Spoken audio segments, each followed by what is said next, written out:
Muy bien, doctores. Ante todo, muy buenos días. Vamos a inclinar tus rostros y vamos a orar. Amado Padre en los cielos, te damos gracias, Dios, por tus cuidados, por la oportunidad de seguir aprendiendo. Acompáñanos en esta clase, te lo pedimos, en el sagrado nombre de tu Hijo amado Jesús. Amén. Bien, doctores, dentro de lo que es el dolor, necesito que entiendan que el dolor es algo muy peculiar. Si bien es cierto, es algo orgánico, que pues tu cuerpo manifiesta dolor, pero también hay un componente emocional, y eso lo hace medio complejo al dolor. O sea, no es un parámetro. Y ahora, medir el dolor es muy subjetivo. Cada persona dirá, no, a mí me duele en base a 10, me duele 8.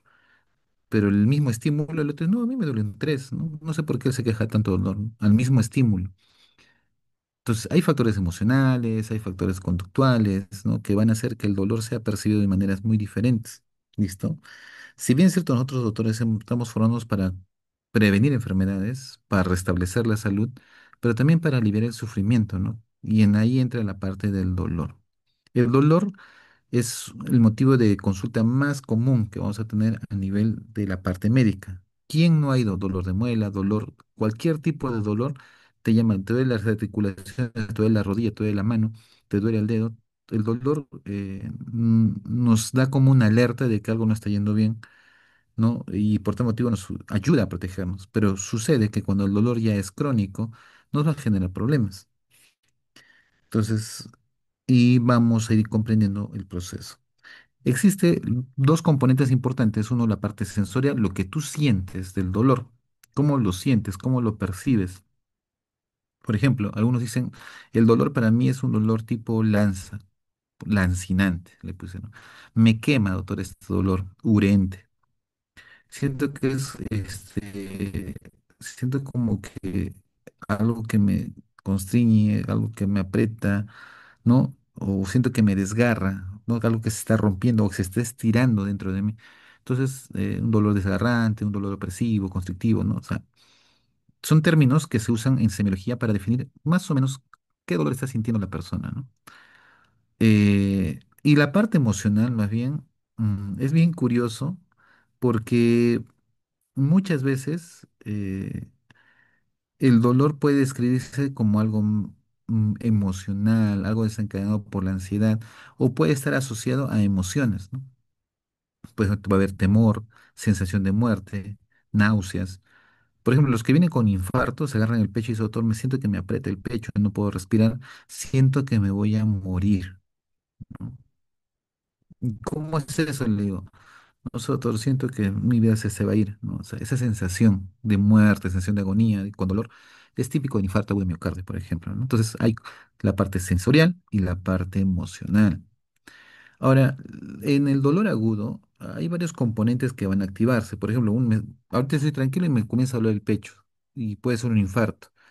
Hay una excitación y un estrés, el cuerpo se pone en alerta, el sistema simpático se descarga, comienzo a generar taquicardia, aumenta mi frecuencia cardíaca, mis pupilas se dilatan, ¿no? Hay aumento del cortisol.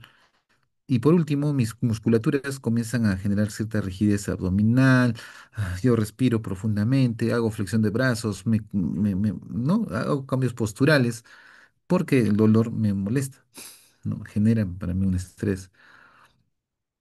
Y para esto existen diferentes tipos de fibras, ¿no? Hay fibras de conducción del dolor, hay fibras de conducción de potenciales de acción específicos, ¿no? Por ejemplo, tengo fibras A beta y A delta.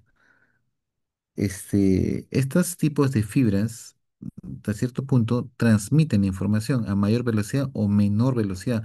Por ejemplo, las más rápidas van a ser las que son fibras gruesas y mielinizadas, por ejemplo, ¿no? Las fibras que van a ser lentas van a ser las que no tengan mielina. Y de las que son mielinizadas, a más grueso sea el nervio periférico, más rápido transmite, a más delgado, menos. Pero recordemos que dentro de las fibras A, las beta y las delta, vamos a notar nosotros que las fibras A beta responden al tacto ligero y movimiento, no producen dolor en personas sanas. Es decir, estas fibras, yo por ejemplo te doy una palmada en el brazo, transmiten la sensación, pero no genera un trastorno como tal, ¿no? Este, transmite sensibilidad.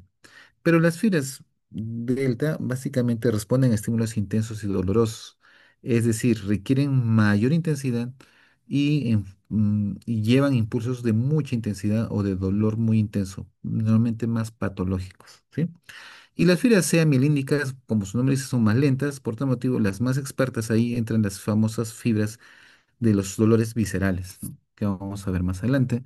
Por tal motivo existen varios tipos de dolor. Unos se llaman nociceptivos, neuropáticos, psicógenos, ¿no? Que son la parte psicológica, ¿no? En los nociceptivos, básicamente, tienen principalmente receptores al dolor más clásicos porque son somáticos, ¿ya? Esto va a generar que básicamente se generen ciertos estímulos que van a activar esta vía nociceptiva y hasta cierto punto eso es bueno. Eso es bueno que se active porque nos va a permitir a nosotros poder, un ratito, eso va a ser bueno porque nos permite detectar y percibir sensaciones, ¿no? Como por ejemplo calor, frío, mecánicos, ¿no? Me punzan, presión, una aguja, cambios del pH, se pone más ácido la piel, siento, pues me cae ácido en mi mano, siento que quema, percibo el dolor. Irritantes químicos como ATP, serotonina, valicina y histamina pueden generar también problemas y la capsaicina que se encuentra en el ají, por ejemplo, también puede generar, ¿no? Dol- percepción y dolor a nivel de los receptores nociceptivos. Un término que van a usar ustedes se llama sensibilización.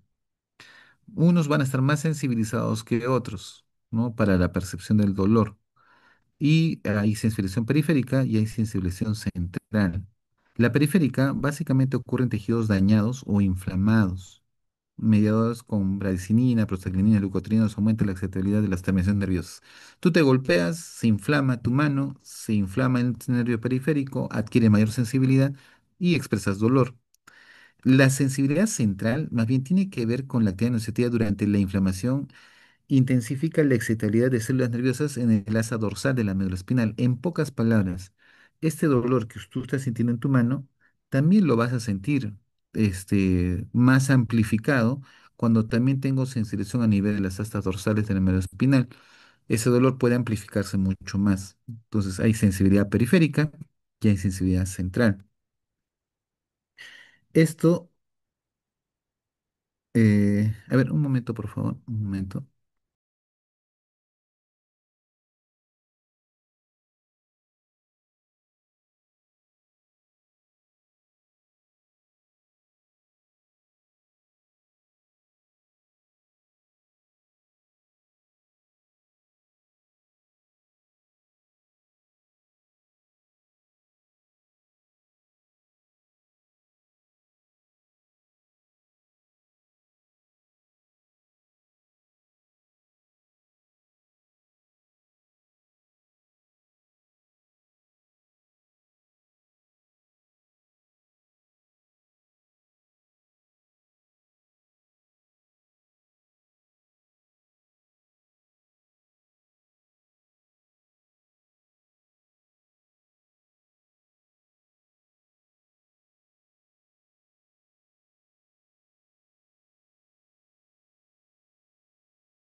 Ya, entonces, miren, existen varios tipos de sensibilización. A ver, no sé si a ustedes les ha pasado, ¿no? Una es la alodinia, otra es la hiperalgesia y otra es el dolor espontáneo. ¿Y eso cómo se define? A ver, para que me puedan entender, algo muy simple. Ustedes, por ejemplo, yo agarro tu espalda y te doy un abrazo, pongo mi mano en tu hombro, digamos, ¿no? El hecho de que yo ponga mi mano en tu hombro es un estímulo normal que tú te has adaptado y no te genera ningún problema, no te debe causar ningún dolor. Pero ¿qué pasa si pongo mi mano en tu hombro y tú sientes que te quema y te causa dolor? No sé si me dejo entender. Un estímulo natural, normal, al poner en el hombro, la otra persona le genera dolor. A eso le llamamos alodinia, ¿ya? ¿Sí? Ahora,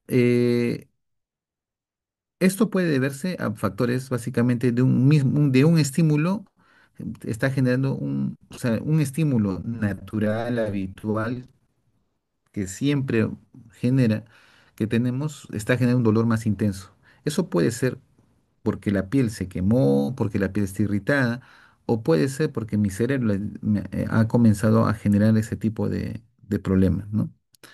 La hiperalgesia más bien es, por ejemplo, yo agarro y habitualmente si yo pincho mi dedo con una aguja, me genera dolor y sabemos la intensidad de dolor que genera. Pero ¿qué pasa si me pinchan la aguja y yo siento que mi dedo se está partiendo? Entonces, el estímulo de dolor ya no produce el mismo dolor, sino produce un dolor más intensificado, más amplio, y eso se llama hiperalgesia, ¿sí? El otro más bien es un dolor que se ocasiona ante un estímulo que no debería producir dolor. La hiperalgesia más bien es un estímulo que produce dolor, pero en este caso se amplifica mucho. El dolor espontáneo más bien va a ocurrir, es un dolor que ocurre sin estímulos aparentes, ¿no? Es como que tú estás ahí tranquilo y ¡pum! Aparece el dolor, ¿no? A veces, oye, doctor, me da algunos cólicos, doctor, siento acá que me duele la espalda. Dolores mayormente viscerales, ¿no? Un cólico renal. Tú estás tranquilo y de repente ¡pum! Aparece, ¿no? A eso llamamos dolores espontáneos, ¿ya? Que son de causa inflamatoria. Ahora, existen también nociceptores silenciosos, ¿no? Normalmente las fibras que les menciona delta y la fibra C que inervan las vísceras, son completamente insensibles en tejidos normales. O sea, por ejemplo, si yo agarro un cuchillo y corto el intestino, no duele, ¿sí? O sea, normalmente no duele. No responden a estímulos mecánicos o térmicos, ¿no? Ni producen impulsos espontáneos en tejido saludable y normal. Pero si el tejido está inflamado, ahí sí me va a producir dolor, ¿no? ¿Estamos de acuerdo? O sea, es como que no duele mientras todo esté bien, pero si se inflama me va a generar dolor, ¿no? A eso le llamamos estado normal y estado inflamatorio, ¿no? ¿Qué sustancias inducen nociceptores o estimulan los receptores nociceptores? Sustancia P, básicamente también la degranulación de los mastocitos, ¿no? Que liberan sustancias inflamatorias, mediadores que aumentan la producción de mediadores inflamatorios y quimiotáxicos que atraen más células inflamatorias, ¿no? Todos ellos, en pocas palabras, la inflamación induce el estímulo de los receptores nociceptores, ¿no? Ahora, existe una vía central del dolor. Ustedes van a aprender estas vías centrales del dolor, ¿ya? Existen los famosos tractos espinotalámicos. Recuerden muy bien esto. Los tractos espinotalámicos, muchos de ellos son encargados de llevar y transportar las sensaciones y las fibras del dolor y también de respuestas somáticas. Entonces, los axones nociceptores aferentes primarios penetran por las raíces dorsales de la médula espinal, ¿sí? Y terminan en las astas posteriores, ¿no? Que son las de aquí. Entonces, allí establecen contacto con neuronas que transmiten señales dolorosas al cerebro. Por ejemplo, tengo una médula, la entrada medular, ¿no? Por las raíces dorsales, hacen sinapsis con glutamato, sustancia P, todos los demás, y hace una transmisión que van a llegar hacia el nivel del tálamo. Esa es la figura, ¿no? Y el tálamo ya se encarga de coordinarlo con el cerebro en función a experiencias, recuerdos y generar una respuesta. Existe lo que llamamos el dolor irradiado. Doctor, ¿cómo es eso? Es un dolor que básicamente, principalmente visceral, que yo lo siento, o sea, el órgano afectado está en una zona determinada, pero la sensación de dolor puede llegar a otra zona. Entonces a eso llamamos dolor irradiado, ¿ya? Normalmente ocurre, como les repito, en impulsos de lesiones viscerales, ¿ya? Y estructuras también profundas que van a converger con impulsos cutáneos en las mismas neuronas medulares. O sea, el cerebro localiza erróneamente el dolor. Un ejemplo, yo tengo una inflamación a nivel del estómago y el diafragma, pero como el diafragma tiene inervación que sale de los plexos que pasan por el hombro, Entonces hay una estimulación nerviosa que el dolor que debo sentir en mi diafragma, en mi abdomen, también lo siento en mi hombro, ¿no? A eso llamamos dolores irradiados, ¿ya? Dolores irradiados. El haz espinotalámico básicamente es un haz muy interesante, ¿ya? Porque la mayoría de neuronas medulares que reciben impulsos nociceptores envían sus acciones a este tracto del tálamo, principalmente al tálamo contralateral, y forman el haz espinotalámico. ¿Qué conduce esto? Conduce las sensaciones del dolor. Por eso tienen que repasar, y si en neuro ustedes han tenido que haber hecho el haz espinotalámico, así es que no hay mucho que les pueda decir.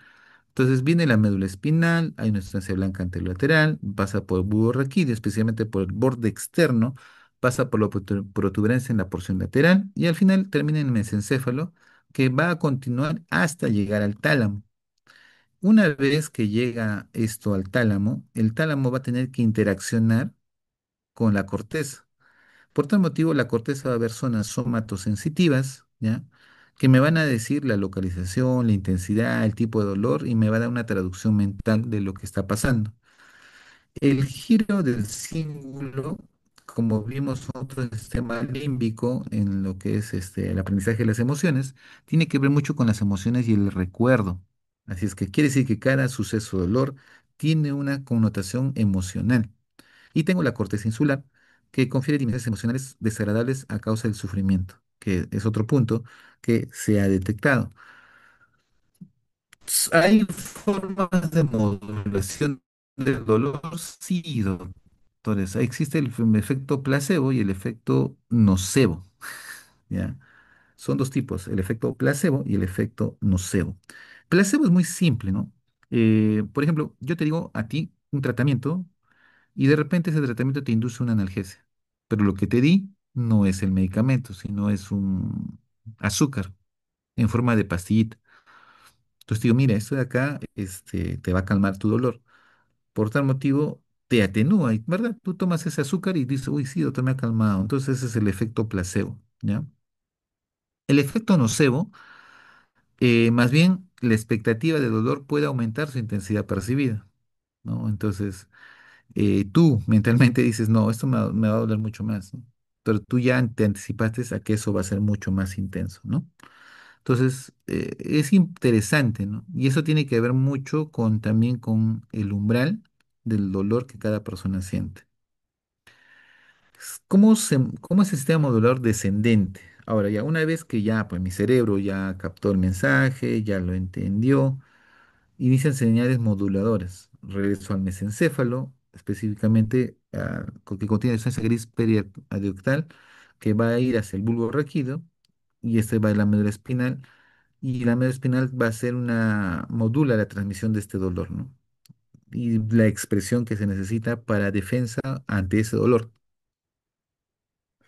Existe el efecto de los opioides endógenos. Es interesante, pero cuando nosotros manejamos dolores, nuestro cerebro ayuda secretando una sustancia parecida a la morfina y se llama la famosa endorfina. Y también hay encefalina, ¿no?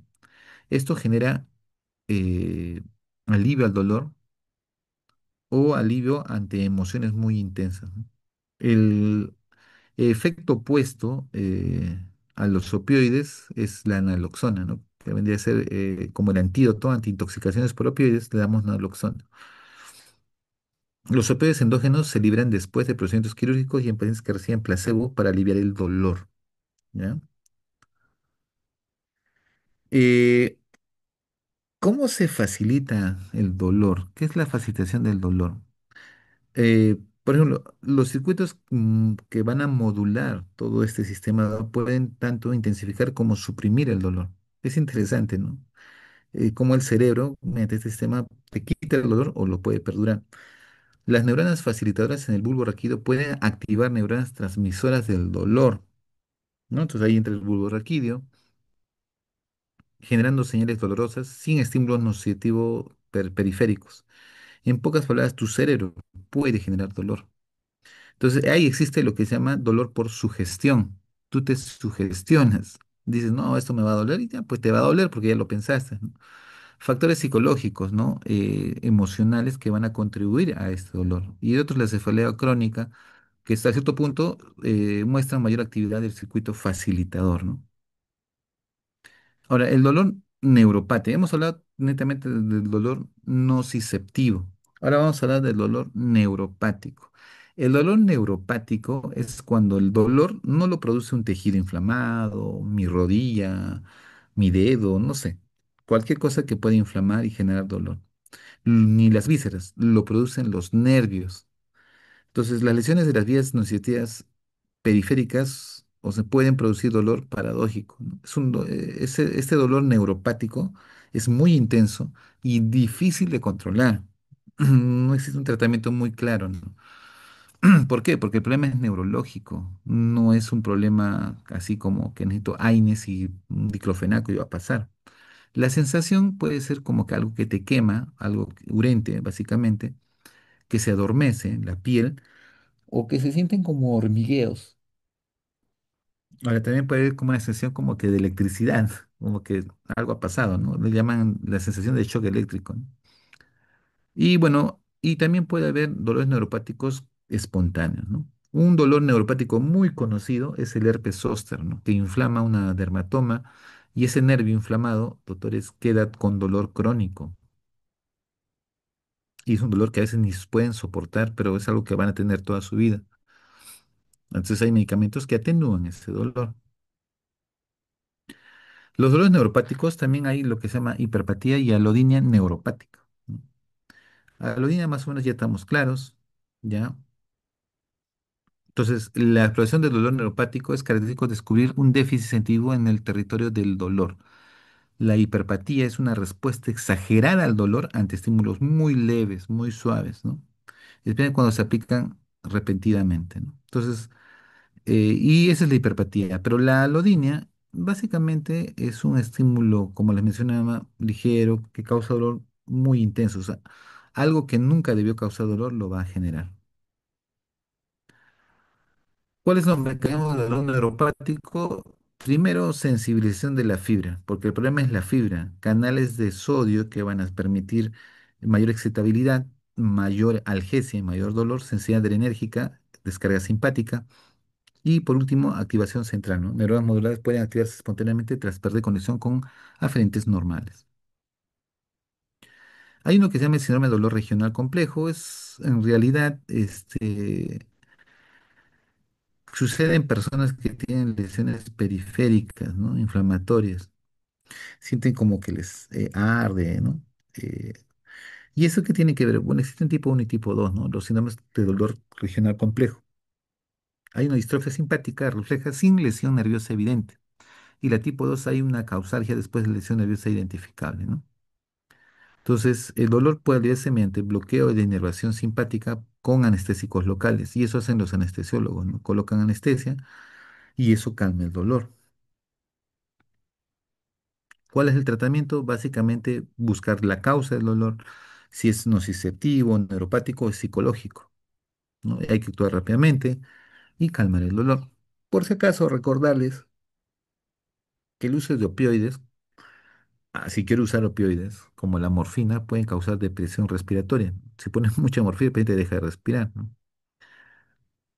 También pueden ser los famosos inhibidores de la ciclooxigenada, como los AINES, que sí ayudan bastante también para este tipo de dolores, pero principalmente para los que son nociceptivos, ¿ya?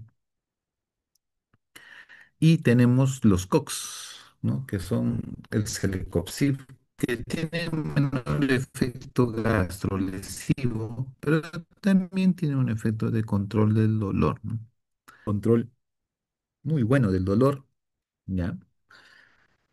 Y efectos secundarios de los opioides, eso sí, náuseas, vómitos. Algunos pacientes se me estreñen mucho.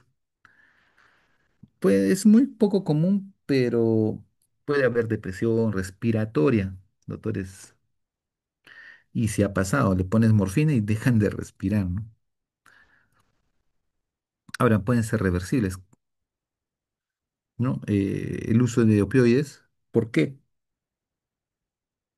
Porque tiene su antídoto que se llama naloxona, ¿no? La analgesia controlada por el paciente, ¿no? Eso ya depende mucho de dispositivos que puede usar. Hay dispositivos de subcutáneos donde conecto a morfina y el equipo va liberando poco a poco la morfina para evitar, por ejemplo, dolores muy intensos en pacientes con cáncer terminal, ¿no? Por ejemplo. Entonces hay dosis de carga, ¿no? Dosis a demanda y y periodo de cierre, ¿no? Dolor crónico. Ahí sí, doctores, es complejo, porque está bien, somático, te golpes en la mano, te doy tu analgésico, genial. Visceral, ya te calmo tu dolor de estómago, genial, ¿no? Pero cuando el componente es psicológico, ¿cómo lo controlas, no? O sea, ¿cómo tenemos que hacer terapia psicológica, no? Entonces, es complejo cuando es multifactorial, ¿no? Entonces, la enfermedad primaria, artritis, cáncer, cefalea crónica, fibromialgia, neuropatía diabética, pueden producir este tipo de problemas, dolores crónicos, factores secundarios, lesión del nervio, impulsos simpáticos exagerados, o sea, estrés crónico, procesos psicológicos, depresión, ansiedad, ¿no? Trauma emocional. La sensibilización puede ser periférico central y hay mucha dependencia de uso de sustancias, ¿ya? Ese es uno de los problemas, ¿no? El tratamiento es multidisciplinario. Todos intervenimos para lograr el mejor resultado, ¿no? Entonces, el opioide es uno de los que usamos, ¿no? Normalmente usamos el tramadol, ¿no? Y tratamos de individualizar con la persona para saber cuánto de dosis sin causarle mucho efecto de estreñimiento u otros problemas, ¿no? Así es que eso es básicamente lo que es el dolor, ¿ya? El dolor. ¿Preguntas hasta aquí?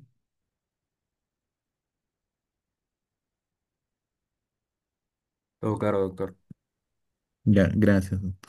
Entonces, ahí vayan acostumbrados porque cuando hagan semio y vayan a los hospitales, primero, ¿qué tipo de dolor tiene tu paciente? Es la primera pregunta que les van a hacer, ¿no? Y ustedes van a tener que definir, ¿verdad? ¿Por qué tipo de dolor tiene mi paciente? ¿Es un dolor neuropático? ¿Es un dolor psicológico? ¿Es un dolor? ¿Qué dolor tiene, no? Entonces, Doctor, yo dependiendo quería del tipo. preguntarle, Sí, dime. ¿por qué bueno, estaba escuchando en clase de fármaco que el principal fármaco para neuropatía diabética, neuropatía diabética era duloxetina? ¿Por qué no optó por AINES o opioides, por ejemplo? ¿Cuál te dijeron que era? No te escucho bien. Duloxetina para neuropatía diabética. Ya, es que, a ver, ¿cómo te explico? Normalmente, a ver, quiero que entiendas. Cuando tú te golpeas, el dolor es nociceptivo. O sea, ¿por qué? Porque hay un golpe, una lesión de tejido, se inflamó tus receptores a nivel de ese tejido. ¿Me dejo entender? Y como su nombre lo dice, es una respuesta inflamatoria. Entonces, ¿qué tienes que darle? Antiinflamatorios. ¿Y cuáles son esos antiinflamatorios? Normalmente, ¿cuáles? AINES, ¿no? Todos los que usted ya conoce. El problema de los dolores neuropáticos, ¿ya? Neuropáticos, es que el problema no es tanto la inflamación de un tejido, es la inflamación del nervio, ¿ya? Es como que el nervio, ahora, una vez que desinflama el nervio, también el nervio pierde capacidad de controlar esos estímulos y puede haber mucho dolor. Entonces, tú le das AINES a un nervio que está haciendo un dolor neuropático, no le va a hacer nada porque no hay o sea, el AINES no tiene una repercusión mucho en ese tipo de tejidos nerviosos. Le das tramadol, que también le he dado, y hizo todo, me ha bajado un poquito, pero no me ayuda mucho, ¿no? Entonces, a veces he tenido que usar medicamentos muy potentes para controlar esto. Pero como existen medicamentos, específicamente como la que tú conoces, que es la duloxetina, que les han mencionado, que tiene, bueno, en realidad eso se usa mucho para esos son medicamentos antidepresivos, ¿ya? O para la ansiedad, ¿no? Así como la fluoxetina, la quetiapina, ¿no? Que son medicamentos que ayudan mucho para, ¿no? En este caso, la sertralina, ¿no? Que es otro medicamento, ayudan mucho a modular el sistema nervioso en realidad. Entonces tú te haces la siguiente pregunta, ¿no? Si el AINE no me hace efecto, Y recuerda que les he explicado que ese tipo de dolores son más periféricos. Quiere decir que si ya no puedo controlar de forma periférica el dolor, porque no hay un tejido que esté inflamado, sino es un nervio, ¿qué pasa si lo controlo desde el punto de vista central? Entonces tengo que usar un medicamento que me module la respuesta neurológica central. Y los medicamentos que se han creado en el mundo para modular el sistema nervioso central son pues los antipsicóticos, antidepresivos, anticonvulsivantes. ¿Me dejo entender? Entonces, hicieron pruebas con los medicamentos antidepresivos, anticonvulsivantes, ¿no? Todos los que afectan el sistema nervioso, ¿no? Y se dieron cuenta que calmaba mejor el dolor. Entonces se dieron cuenta, por ejemplo, la gabapentina, la carbamazepina, que se usa mucho para convulsiones, ¿no? Se daba y el dolor disminuía. Entonces ahí se descubrió de que estos dolores neuropáticos debían ser tratados con medicamentos. No fueron diseñados para el dolor, sino que ayudan a regular el dolor de causa neurológica. Algo así. No sé si me dejé entender, pero por ahí va, ¿no? Sí, doctor. Muy bien, gracias. Bien, ahora vamos a ver un poquito sobre lo que es la termorregulación. Es un tema relativamente no complejo, pero sí importante, ¿no? Porque vamos a tener pacientes que nos van a hacer fiebre, fiebre, fiebre, y tenemos que determinar qué está pasando con ellos. Y va a ser muy importante poder definir qué está sucediendo, ¿no? Entonces, vamos. La termorregulación básicamente permite poder tener un cuerpo humano equilibrado y que le permita mantener temperaturas promedio entre 36,5 y 37 de temperatura, ¿no? A pesar de que afuera esté haciendo mucho frío o hace mucho calor, mi cuerpo tiene esa capacidad de mantener esa temperatura, ¿ya? Hay gente que tiene habilidades, y perdón, más que gente, hay mamíferos que tienen habilidades. Por ejemplo, hay animales homeotérmicos y poikilotérmicos, ¿no? Normalmente todos los mamíferos somos homeotérmicos. ¿Qué significa? Que mi sangre tiene una temperatura específica y mi cuerpo va a aprender a regular y a mantener esa temperatura porque eso me permite estar vivo, ¿no? Entonces, los homeotermos básicamente son aquellos que tienen temperaturas normales, equilibradas, estáticas, se sostienen y por tal motivo tienen sangre caliente, ¿no? Los poiquilotermos más bien no, son invertebrados, peces, anfibios, que regulan su temperatura dependiendo del ambiente donde están. Se hace mucho frío o se hace mucho calor, ¿no? Eso lo van a ver más en peces, anfibios, reptiles, ¿no? Pero la temperatura va a ser muy variable, ¿no? Porque justamente hay fluctuaciones, pero los homeotermos mantienen su temperatura y eso les permite estar estáticos. Ahora, existen dos tipos de temperatura, la central y la superficial. La central tiene que ver con la cabecita, la cavidad del tórax, el abdomen, ¿no? Y si esto se mantiene en 37, ahí. El problema está en la superficial. La superficial tiene que ver con la piel, ¿no? Tejido celular subcutáneo. Entonces, es curioso porque se modifica muy fácilmente. Imagínense ustedes, están caminando, se sacan los guantes en un lugar frío y van a ver cómo sus manos se ponen pálidas, ¿no? Y frías. No porque tu mano se puso pálida y fría significa que todo tu cuerpo está pálido y frío. Básicamente, a eso son temperaturas superficiales, ¿no? La temperatura superficial de mi mano está tanto, temperatura superficial, pero la central es más exacta, pero básicamente medirlo es el detalle, no puede ser por vía oral, bueno, si es individualizado, cada quien debe tener su propio termómetro, puede ser por vía axilar, si es que van a compartir, igual hay que lavar, y puede ser rectal, que es lo que usamos más en niños, ¿no? En un grupo anterior les comentaba que antes para diagnosticar apendicitis había un estudio que ya de temperaturas. Al paciente le ponías un termómetro en la boca y el otro lo ponías en el recto. Esperabas unos 15, 10 minutos y 5 minutos y medías, ¿no? Si la temperatura un diferencial era muy alta, estamos diciendo que era apendicitis. Pero si salen similares, quiere decir que no tiene apendicitis, ¿no? Era una prueba que se hacía, ¿no? Ahora, el concepto de temperatura corporal es diferente, ¿no? Es como que es un ponderado entre la temperatura central y la temperatura superficial, porque es como que la conjugación de todo, ¿no? Y hay varios factores que intervienen ahí. Uno de ellos es el ambiente neutral, ambiente frío y ambientes calurosos, ¿no? Dependiendo del ambiente donde estés, se genera una respuesta en función a una temperatura corporal. ¿Qué rol tienen? ¿Qué pasa en las temperaturas extremas? Por ejemplo, el organismo humano puede funcionar dentro de un rango específico de temperaturas. Por ejemplo, en ejercicio, entre 35 y 40 grados centígrados. ¿Sí?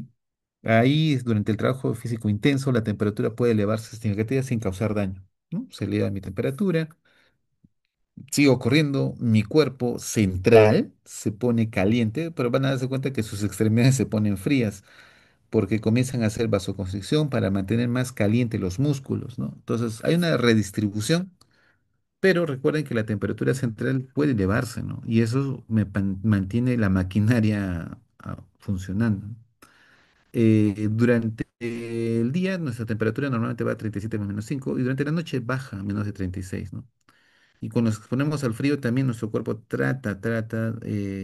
puede descender, ¿no? A valores ambientales un poquito más fríos, ¿no? Recordemos que nuestra temperatura, según el ritmo circadiano, baja de noche, ¿sí? Baja de noche. Y acá miren cómo el cerebro, la vísceras, los músculos producen, ¿no? Miren, ante el reposo y ejercicio, el cerebro tiene más calor en reposo. Por ejemplo, el- la parte visceral igual, el reposo tiene más calor que a nivel del ejercicio, pero en el músculo, ahí sí, el reposo tiene poca calor y miren la cantidad de calor que desarrolla básicamente cuando haces ejercicio, ¿no? El músculo, porque es el que va a trabajar. En este caso, el cerebro y otros no generan ese calor, ya que hay una redistribución y eso permite mantener por lo menos una temperatura más o menos aceptable, ¿no? ¿Cómo transferimos el calor? Hay tres mecanismos básicos: conducción, convección e intercambio por contracorriente. Ese, por ejemplo, contracorriente es genial, ¿no? Por conducción creo que saben ustedes que el calor se difunde por gradientes moleculares, ¿no? El área de mayor a menor concentración de calor, ¿no? Se transfiere. Pongo acá mi mano que está caliente y pongo mi mano que está fría, los junto. El calor por conducción va a pasar de la mano a la otra mano y hasta que se equilibre. La convección se refiere a transferencia de calor a través de circuitos sanguíneos. Por ejemplo, ¿cómo llega a tener en todo mi cuerpo calor? En algún punto se genera y mi sangre comienza a calentar. Y como la sangre viaja por todo mi cuerpo, comienza a calentar también mis extremidades, ¿no? Eso se llama transmisión por convección. Y el intercambio por contracorriente es un mecanismo muy curioso porque recuerden que siempre anda una arteria y una vena, ¿no? Ustedes saben que andan pegaditos. Entonces, ¿qué significa? Que la arteria, con sangre que sale del corazón calientita, va a pasar al lado de una vena justamente para transmitirle calor y conservemos la temperatura. A eso se llama intercambio por contracorriente, ¿ya? El flujo sanguíneo cutáneo sí, efectivamente se va a modificar ante la termorregulación, ¿no? Cuyo flujo sanguíneo está controlado principalmente por necesidades térmicas del organismo, no por sus necesidades nutricionales. Por ejemplo, el flujo sanguíneo cutáneo puede multiplicarse por 100 al pasar por un ambiente frío o uno caliente, ¿no? O sea, puede modificar. Y también, esta parte es interesante, a menos 4 grados centígrados la cabeza pierde aproximadamente la mitad del calor producido por el organismo en reposo. O sea, tu cabeza pierde, por tal motivo es importante que si vas a andar en lugares de alta temperatura baja, ponerte algo que cubra tu cabeza.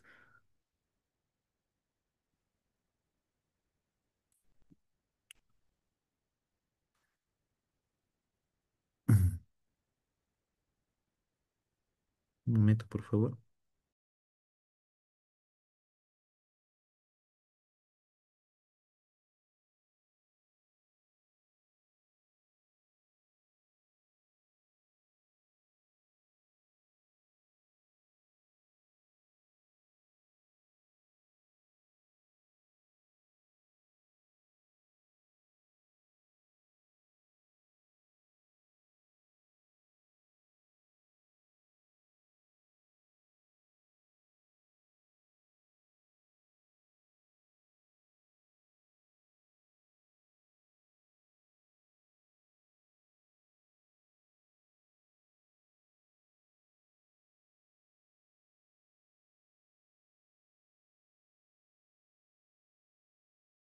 Listo, entonces, ¿hay intercambio de calor por contracorriente? Sí. ¿Y cómo se entiende esto? Lo que el fenómeno, miren, la arteria viene con calor y al momento de bajar la arteria, transmite el calor a las venas que van a comenzar, o sea, es como que intercambian temperatura, ¿no? Entonces el ambiente frío, las venas superficiales van a cerrarse, escuchen muy bien esto, ¿no? Cuando hace frío, lo que me interesa no es que mis manos se calienten, lo que me interesa es que mi cuerpo esté caliente. Por tal motivo, cuando hace frío, las venas superficiales se van a hacer vasoconstricción y toda esa sangre de las venas las pasan a las venas profundas. Esas venas profundas que están pasando pasan al lado de las arterias y comienzan a calentarse. Estamos de acuerdo en su recorrido y eso permite que podamos por lo menos eh, preservar el calor.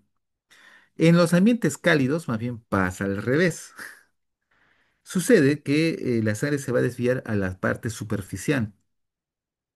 Entonces, como la sangre, las venas profundas ya no tienen mucha sangre porque se ha ido a la superficial, entonces ya no va a haber un calentamiento por las arterias y eso va a originar que la sangre superficial se enfríe y eso baja la temperatura, ¿no?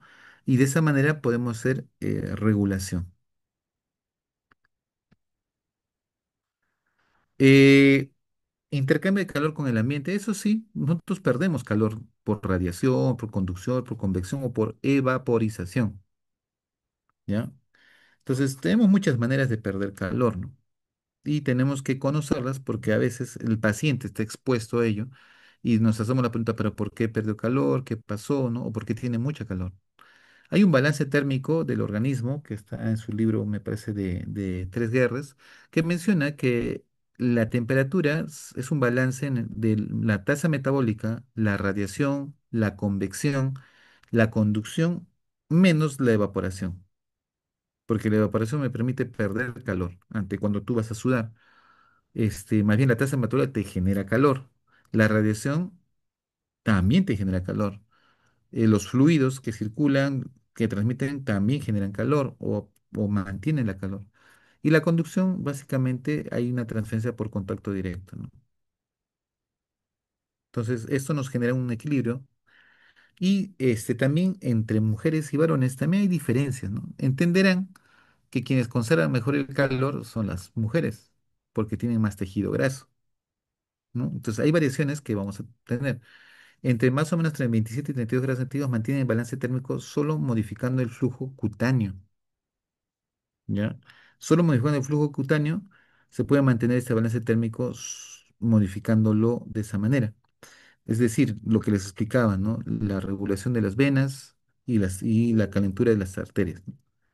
Cada masa gruesa de tejido, capa más gruesa de tejido graso que tienen las mujeres, ¿eh? Mayor control del flujo sanguíneo periférico, capacidad de reducir la tasa metabólica basal en reposo y menor pérdida de calor por conductividad en ambientes fríos. Entonces eso favorece en la fisiología femenina y en la masculina comienzan a tiritar, el varón tirita mucho de frío a partir debajo de 28 grados centígrados, comienza a sudar por encima de 31 grados centígrados, es una sudoración más temprana y progresiva, menor aislamiento térmico natural y piel más caliente en ambientes fríos, ¿ya? El cálculo del contenido de calor es otra variable que también nos permite saber cuánto nosotros almacenamos de calor, ¿no? Entonces ahí viene el cambio del calor almacenado en el organismo, multiplicado por este coeficiente que es 0,83, ¿no? Por el peso corporal entre la diferencia de temperaturas, ¿no? En dos momentos, ¿no? Eso me indica de qué pasó entre la temperatura 1 y temperatura 2, cuánto contenido calórico he tenido o he perdido, ¿no? ¿Cuál es el sistema regulador de la temperatura? Existen varios centros. Uno de ellos es los receptores de temperatura, el centro integrador hipotalámico y la respuesta termorreguladora. El principal centro, así es como decir, el principal es el hipotalámico, ¿no? Los receptores, básicamente, primero es cómo percibo yo ese calor o frío. Va a mi piel, mi médula espinal, a mi hipotálamo, ¿no? Detecta cambios térmicos y envía información al cerebro para generar una respuesta. El cerebro, una vez que llega, va a integrar toda la información con experiencias y todo, y manda una nueva respuesta. Entonces, Veremos si se genera sudoración, voy a tiritar, cambios metabólicos, vasoconstricción, vasodilatación, ¿no? Entonces ya se genera una respuesta como parte de la regulación ante cambios de temperatura. Tenemos termorreceptores del organismo, ¿no? Por ejemplo, hay receptores cutáneos, hipotalámicos y espinales, ¿no? Los cuales voy a usar justamente para modular básicamente la temperatura, ¿no? Como el hipotálamo es el centro más importante, recordemos que el hipotálamo es la estructura central imprescindible para el control, el que ha hecho un ACV, una hemorragia en el cerebro, y comienza a aumentar la temperatura a 41, 42, significa que se ha lesionado ¿quién? Su hipotálamo, ¿no? Ya no controla la presión, perdón, la temperatura y ese paciente fallece, ¿no? La teoría antigua decía que el hipotálamo anterior controlaba la pérdida de calor y la hipotálamo posterior la conservación del calor. Eso no es tan cierto, realmente, ¿no? Actualmente se dice, no, el hipotálamo tiene múltiples circuitos, tiene muchos neurotransmisores y el hipotálamo se encarga de integrar con todas las estructuras cerebrales para generar una mejor respuesta, ¿no? Y terapéutica a futuro. Entonces, ¿cuáles son las cosas termorreguladoras? La regulación conductual de la temperatura es tan importante como los mecanismos fisiológicos automáticos. Por ejemplo, búsqueda de ambientes. Nosotros buscamos un ambiente donde desarrollarnos, ¿no? Por eso es que el ser humano, unos se han ido a temperaturas más calurosas, otros a temperaturas más controladas, otros se han ido ya a lugares muy fríos. Entonces, depende de lo que deseemos, buscaremos un lugar de mayor tranquilidad, no lo sé. Cada quien se adapta de acuerdo a un ambiente. El otro es modificación de posturas. Mi cambio de postura puede ayudarme o puede desmejorarme, ¿no? De repente me pediste captarme, aumentar mi área de radiación o no. Uso vestimenta, ¿no? Eso también juega un papel importante, ¿no? Hay personas que usan como modo de sobrevivencia al frío, como los esquimales, ¿no? Ropas muy gruesas, ¿no? Y calientes. Ingestión de alimentos y agua, ¿no? La ingesta aumenta durante la exposición prolongada al frío y desciende con el calor, básicamente.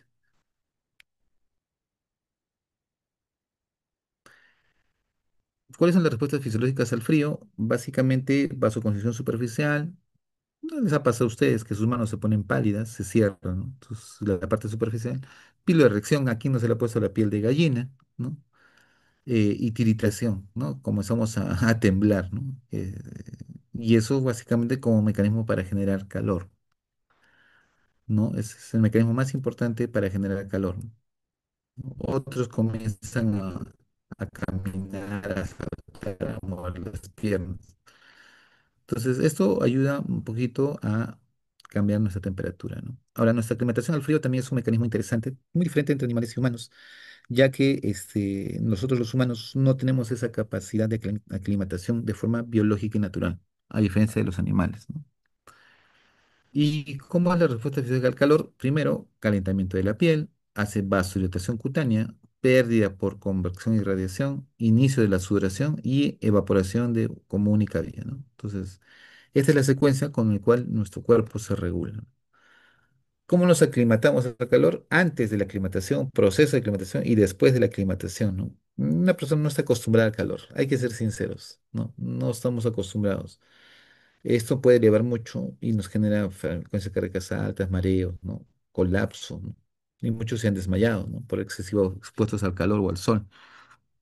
Eh, el proceso de aclimatación básicamente significa que va a haber periodos cortos durante 8 a 10 días consecutivos y ahí de forma muy gradual el cuerpo va generando adaptabilidad y aclimatación, ¿no? Después de la aclimatación, ahí viene la parte del descenso del umbral de temperatura para iniciar la sudoración y vasodilatación, ¿no? Mayor intensidad de sudoración, pérdida de calor mucho más rápida porque ya estás aclimatado, ¿no?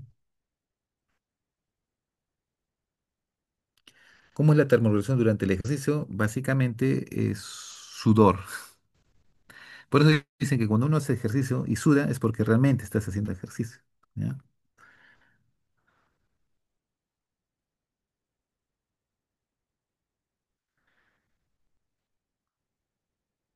Eh,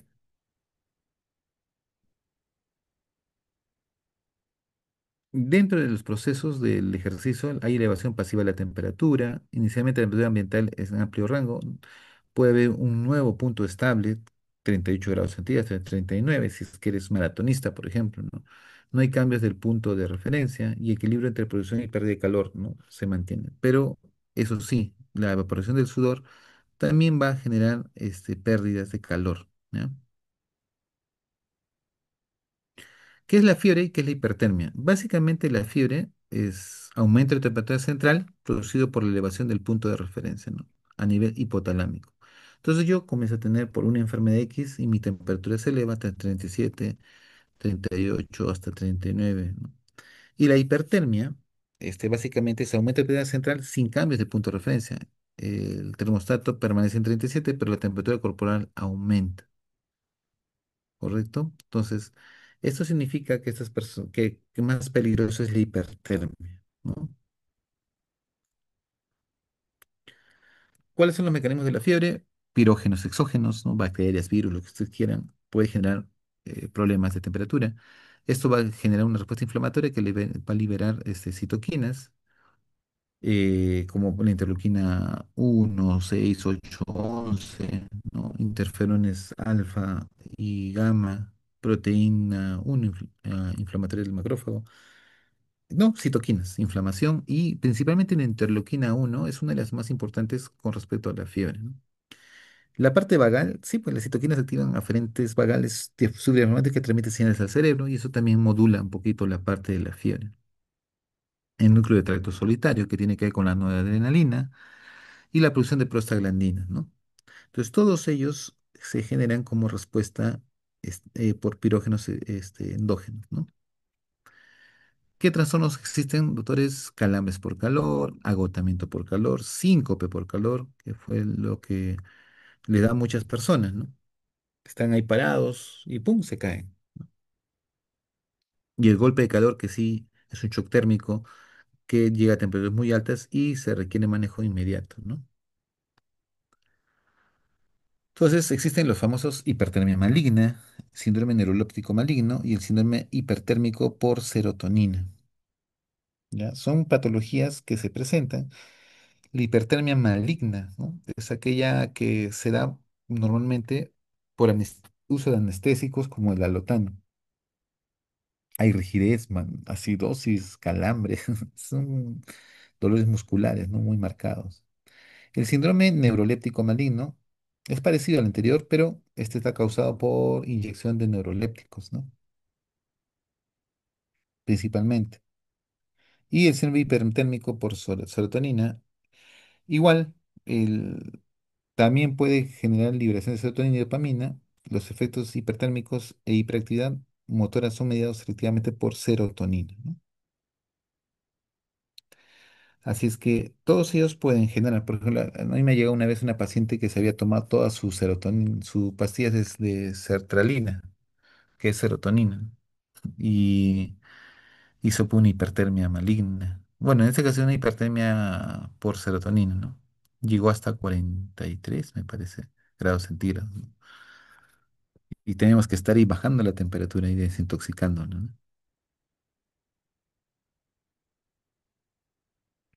¿Cuáles son los factores ambientales de termorregulación? Temperatura del aire, velocidad del aire, humedad relativa y temperatura de objetos circulantes, ¿no? Todos ellos interfieren como factores ambientales de la termorregulación.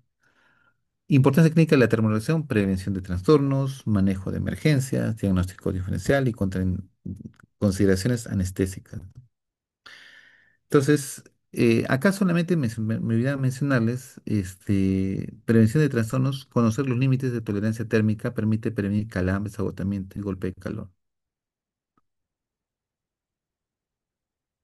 ¿correcto? Entonces, prevención de trastornos, ¿no? Hay que adelantarse a los hechos, manejo de emergencias, reconocer temprano el golpe de calor y la intervención urgente para prevenir lesiones cerebrales irreparables, ¿no? El problema de la temperatura alta es que las proteínas cerebrales se pueden desnaturalizar, ¿no? Pueden aguantar hasta 40, ¿no? Pero si aumentan más, puede haber daño cerebral, ¿no? Por eso es que es peligroso tener temperaturas muy altas. Y bueno, condiciones anestésicas, la vigilancia de síndromes hipertérmicos malignos durante procedimientos quirúrgicos es esencial para la seguridad del paciente.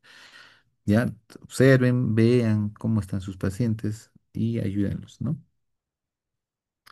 Bien, doctores, ¿alguna pregunta hasta aquí?